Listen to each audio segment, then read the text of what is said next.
நான் முதல்ல டாக்டர் சுமன் ஸ்ரீராமன் அவர்கள்ட்ட. திரு சுமன் ஸ்ரீராமன், 2 கட்சியும் பேசி 2 தலைமையும் அமித்ஷாவும் இபிஎஸும் பேசி கூட்டணியை உறுதி பண்ணிட்டாங்க. ஆனால் மாறி மாறி இந்த சந்திப்புகள் நடக்குது. இதில் வெறும் சந்திப்புகள் அப்படின்றது நாங்கள் அரசியலே பேசலை அப்படின்னு ஒரு பக்கம் நயினார் சொல்கிறாரு, தனிப்பட்ட சந்திப்பு அப்படின்னு அண்ணாமலை சொல்கிறாரு. இப்படி தான் பார்க்கணுமா, பின்னணி வேறு ஏதாவது இருக்கா? ஆக்சுவலாக இது தனிப்பட்ட சந்திப்பு அப்படின்னு இன்னைக்கு அண்ணாமலை திரு ரஜினிகாந்தை நான் அப்பப்போ சந்திப்பேன், அது தனிப்பட்ட சந்திப்பு, அதனால நான் மீடியாவுக்கு சொல்றதில்லை அப்படின்னாரு. அப்போ டிடிவி தினகரனோட சந்தித்தது தனிப்பட்ட சந்திப்புனாக்கா அது ஏன் மீடியாவில் வருது? அவரே சொன்னது தான், நான் சொல்லலை. அவர் என்ன சொன்னாரு, தனிப்பட்ட இந்த மாதிரி சந்திப்பு நான் திரு ரஜினிகாந்த் அவர்கள்லாம் சந்திக்கும் போது நான் அதை போட்டோ எடுத்து நான் அதெல்லாம் போடுறது கிடையாது. அப்போ இது பாஜக அதிகாரப்பூர்வமாக அவரை போய் டிடிவி தினகரனோட பேச்சுவார்த்தை நடத்துங்கன்னு சொன்னாங்களா? எந்த கிளாரிட்டியும் கிடையாது.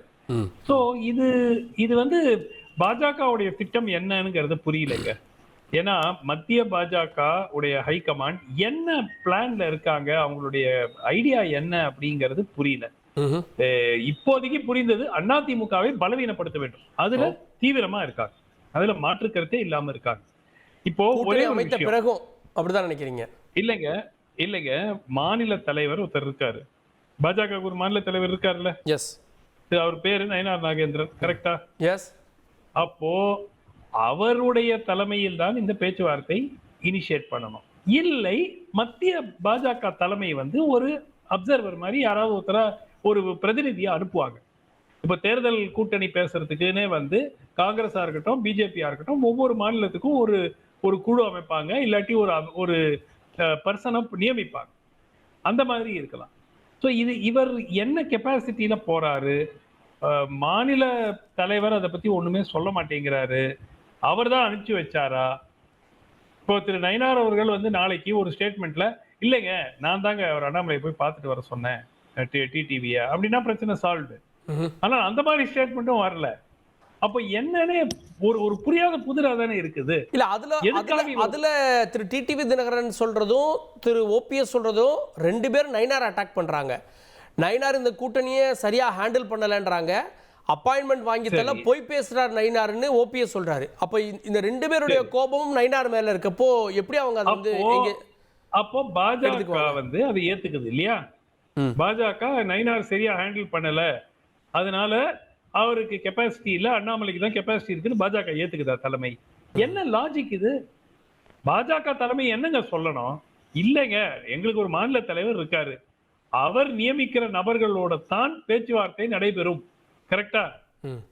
அப்போ நீங்க என்ன பண்றீங்க, அண்டர் கட் பண்றீங்க. உங்க கூட்டணி கட்சியையே பலவீனப்படுத்துவதற்கு தான் இத்தகைய சந்திப்பு. அதுல மாற்று கருத்து கிறிஸ்டல் கிளியரா இருக்குங்க.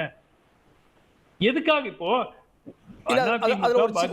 அதுல ஒரு சின்ன குறுக்கீடு சுமன், கூட்டணி கட்சி அப்படின்னா ஓபிஎஸ் கூட்டணி கட்சி இல்ல, அதாவது அதிமுகவோடு அவர் இல்ல. அதிமுக பலவீனப்படுத்துறதுக்கு தாங்க, ஓபிஎஸ் பலவீனப்படுத்துறதுன்னு சொல்லல. அதிமுகவை வீக்கன் செய்வதற்காக செய்யப்படும் நிகழ்வு தான் இதெல்லாம். இல்லை என்றால் என்ன சொல்லிருக்கணும், ஐதர் நாங்க கூட்டணியில ஏற்கனவே இருக்கோம், அதிமுக தலைமையில் தான் இந்த கூட்டணி நடக்குது, சோ இந்த கூட்டணிக்கு நீங்க வரத பத்தி நம்ம எல்லாரும் உட்கார்ந்து பேசுவோம், அதிமுக பிரதிநிதி பாஜக மாநில பிரதிநிதி பிளஸ் டிடிவி தினகரன் பேசுவோம் அப்படி சொல்லலாம். இல்ல அதிமுக வேண்டாம், ஒரு நட்பு ஒரு அடிப்படையில பாஜக முன்பே டிடிவி தினகரனோட அவங்க என்டிஏல இருந்தாரு, அதிமுக தான் வெளியில இருந்து சேர்ந்துச்சு, அந்த பேசிஸ்ல போகலாம். பட் திரு அண்ணாமலை தன்னிச்சையாக ஐதர் ஒரு கிளாரிபிகேஷன் வேணுங்க, மாநில பாஜக தலைமை சொல்லி அவர் போனாரா, மத்திய பாஜக தலைமை சொல்லி அவர் போனாரா? இது இரண்டும் இல்லை என்றால் ஏன் பாஜக வேடிக்கை பார்த்து கொண்டிருக்கிறதுங்கிறது புரியாத புதிரா இருக்கே. சோ ஏதோ ஒரு கேம் இருக்குதுல, இதுல யார் வெளியில இருந்து நீங்க பாத்தீங்கன்னா ஒரு கேம் இருக்கு. இப்ப அண்ணாமலை அண்ணா தெரேசா போய் பார்த்துட்டாங்கன்னா அவர் மேல நடவடிக்கை எடுக்கணும், அதுவும் எடுக்கல, கரெக்டா? அண்ணாமலை திமுகவுக்கு எதிராக மக்கள் அதிருப்தி இல்லை என்று, ஆன்டி இன்கம்பன்சி இல்லை என்று திட்டவட்டமாக சொல்கிறார். அதுக்கும் அவங்க கவர்மெண்ட் இருக்காங்க பாஜக தலைமைனா, ஐதர் அவங்களே டபுள் கேம் ஆடின்னு இருக்காங்க அப்படிங்கிற அர்த்தம் தானே.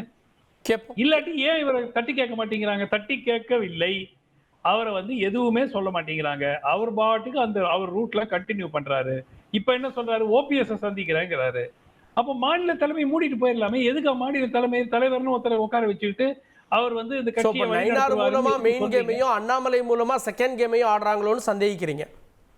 நிச்சயமாக அதிமுகவை எப்படியாவது பலவீனப்படுத்த வேண்டும். திமுக மீண்டும் ஆட்சி பொறுப்புக்கு வர வேண்டும் என்பதுதான் ஒரு ஆங்கிள்.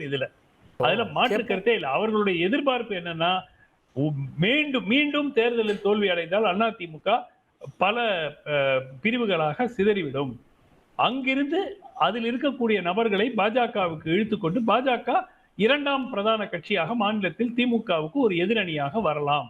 அந்த ஆங்கிள் தான் அவங்களுடைய திங்கிங் இருக்கிறது போல எனக்கு தோணுது. ஏன்னா இல்லைன்னா இதெல்லாம் ஏங்க பாஜக தலைமை எப்படி நடவடிக்கை எடுக்கிறாங்கன்னு தெரியும்ல எல்லா மாநிலங்கள்லயும். ஒரே நாள்ல எக்ஸ்பெல் பண்ணிடுவாங்க. யாரா இருந்தாலும் ஒரே நாள்ல எக்ஸ்பெல் பண்ணிடுவாங்க. ஒண்ணுமே நடவடிக்கை எடுக்காம கம்முன்னு வேடிக்கை பார்த்துட்டு இருக்காங்க. ஏதோ ஒரு கேம் தான். ஓகே, கேட்போம். நான் திரு நாஞ்சில் கோலப்பன் அவர்கள்ட்ட, பாஜகலேயே 2 அணிகள் இருக்கு போல, 2 கேம் ஆடுறாங்க. நீங்கள் எந்த கேமில் இருக்கீங்க? நயினார் ஆடுற கேம்லையா, அண்ணாமலையோடைய கேம்லையா? சார், நான் பல முறை இதையே சொல்லிட்டேன். பாஜகலேயே 4 பிரிவு இருக்குது, 4 பிரிவு இருக்குன்னு. இப்போ தான் சுமந்த் சார் வந்து கரெக்டான வழிக்கே வந்திருக்காரு பாஜகவை பற்றி. இல்லைன்னா எடப்பாடி பழனிசாமி செய்கிறது சரி அப்படி இப்படி சொல்லுவாரு. இன்னைக்கு மனம் மாறி இருக்காரு. அதிமுகவை கபலகீரம் பண்றது பாஜக. எடப்பாடி என்ன தப்பு செஞ்சாரு இதுல? இல்ல எடப்பாடி சார் பாஜக சார் நல்லா 2000 பாஜக கபலீகரம் செய்யறதுங்கிறத அவர் சார் வந்து இப்போ சுமந்த் சார் சொல்ல வந்திருக்கிறது காரணம். நான் அதை உண்மையை சொல்றோம். 2024 மோடி வேணும்னு நாங்கள் ஒரு தேசிய ஜனநாயக கட்சி கூட்டணியில் இருந்துட்டு இருக்கும்போது எந்த முன்னறிவிப்பும் இல்லாமல் அமித்ஷா நேரடியாக வந்தார். ஐடிசி ஹோட்டலில் கூப்பிட்டாரு. இவர் தான் என்டிஏக்கு தலைவர் சொன்னால் அப்பவுமே அதிமுக கபலீகரம் செய்ததுக்குள்ள அர்த்தம் தானே. அன்னைக்கெல்லாம் இவங்க வந்து எல்லாரும் அவர் செஞ்சது கரெக்டாக அவரை என்டிஏ கொடுத்தா எப்படி சார்? மோடி வேண்டான்னு சொல்லி உங்களுக்கு எதிராக களத்தில் நின்னவரை நீங்கள் கொண்டு வந்து எடப்பாடி பழனிசாமியை முதலமைச்சர் ஆக்குறதுக்காக அமித்ஷாவே நேரடியாக வந்து அவரை என்டிஏக்கு தலைவரானா அப்பவே நம்ம நினைக்க வேண்டாமா அதிமுகவை கபலீகரம் பண்ண பாஜக ரெடி ஆகிவிட்டதுன்னு நினைக்க வேண்டாமா? அதனால தான் அண்ணன் ஓபிஎஸ் அவர்கள் வெளியில் வந்துட்டாரு. இந்த ஆட்டத்துக்குள்ள நம்ம வேண்டாப்பா பொறுத்து பார்த்தாரு. இபிஎஸ் ஆட்சி அமைக்க வைக்கிறதுக்கு தானே பாஜக கூட்டணி சார். எடப்பாடி பழனிசாமி எப்படி சார் அவங்க வந்து மோடியே பிரதமராக வர வேண்டாம்னு நினைச்ச எடப்பாடி பழனிசாமியை எந்த பாஜகவோட அடிமட்ட தொண்டனாவது எடப்பாடி பழனிசாமியை முதலமைச்சர் ஆகணும்னு நினைப்பாரு? முதல்ல பாஜக இருக்க தொண்டனாவது வருவான். அதிமுக விடுங்க சார். அது நடந்த எலெக்ஷன் விட்டுருங்க. 26ல் இபிஎஸ் முதலமைச்சர் ஆனா 29ல் பாஜகவுக்கு அவர் எம்பிக்களை வாங்கி கொடுப்பார். இங்க வாங்குற எம்பிக்கள் அவங்களுக்கு 29ல உதவுவாங்க. அதுதான் சார் அவங்க